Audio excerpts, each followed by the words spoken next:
Hey, Warrior Saints. Good morning. Happy Wednesday. Father Chris here. Welcome to our Crucifixional live stream. Glad to have you beautiful people with us. We have been chuckling over here, so indulge us, but we're also at the same time a little bit sad.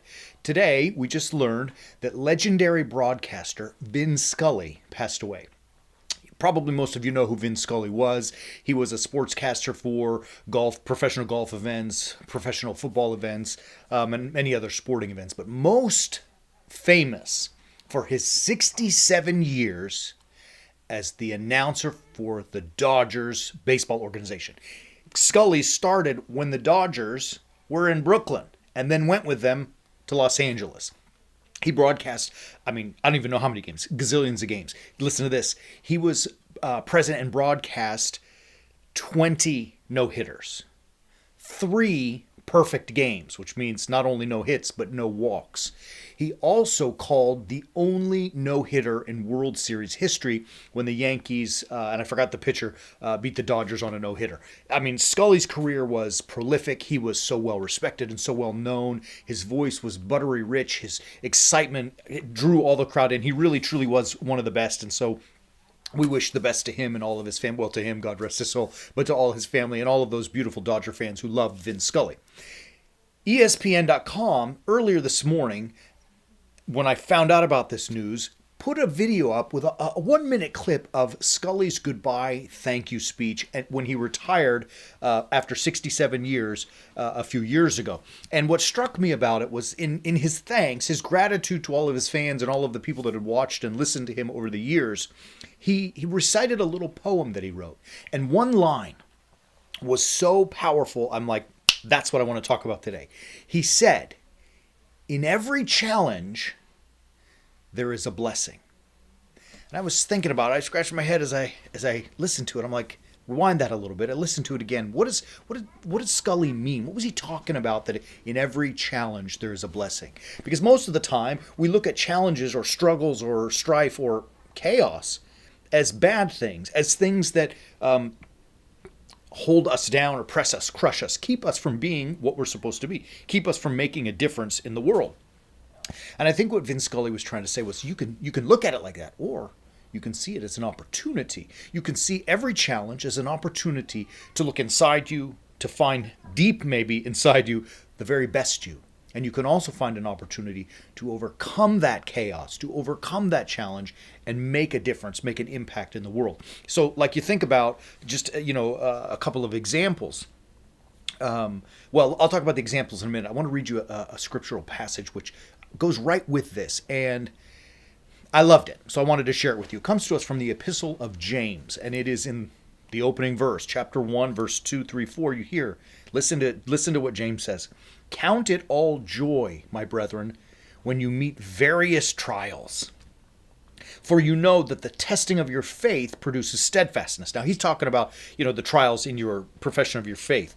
Like they were oppressed in the early Christian church, by the pagans, not allowed to preach the gospel. And so James was saying, like, look, when you face that oppression, it's a joy. Count it as joy, because the steadfastness is gonna do something for you. He says, "Let steadfastness have its full effect, that you may be perfect and complete, lacking in nothing." Right?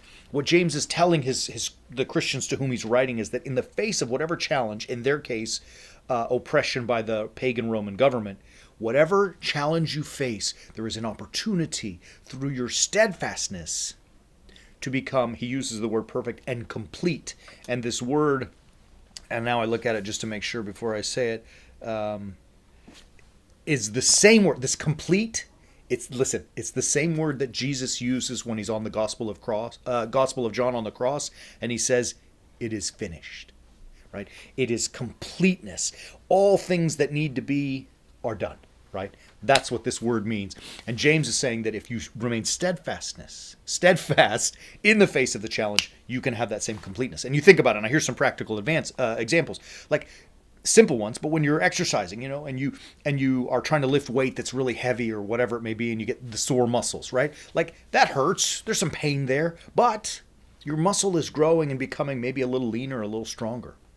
We think about in relationships that sometimes we are with, significant others, husbands, wives, boyfriends, girlfriends, whatever it may be, in any type of, a relationship with the opposite sex. And look, sometimes they're tough. I mean, sometimes the fellas are tough and sometimes the gals are tough. But in overcoming that by sacrificing a little bit of what you desire in order to make this work, you're going to find a better, healthier relationship, right? Same thing happens, like, here's a tough one.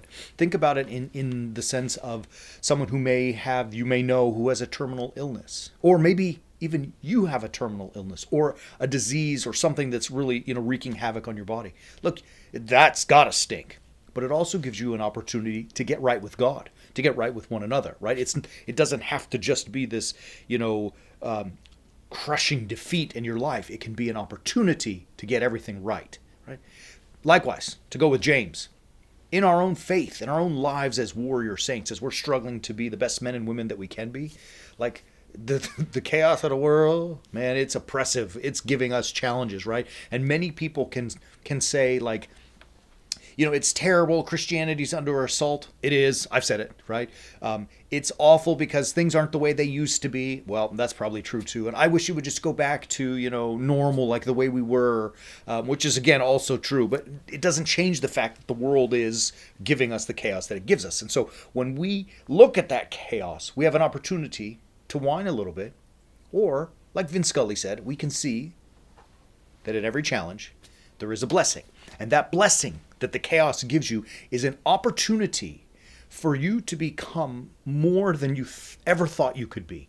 It's an opportunity for you to become the best man, the best woman, whether a young man, a young woman, an old man or an old woman, or anything in between, to become the very best that you can be, so that you can make a difference in this world, right? To overcome that chaos and somehow arrive at peace, at wholeness, at fulfillment, the place that we want to be. To do that, there's only one path, right? We've got to embrace that suffering. We've got to become a warrior saint and live, as we always say, a crucifixional life. That's not always easy.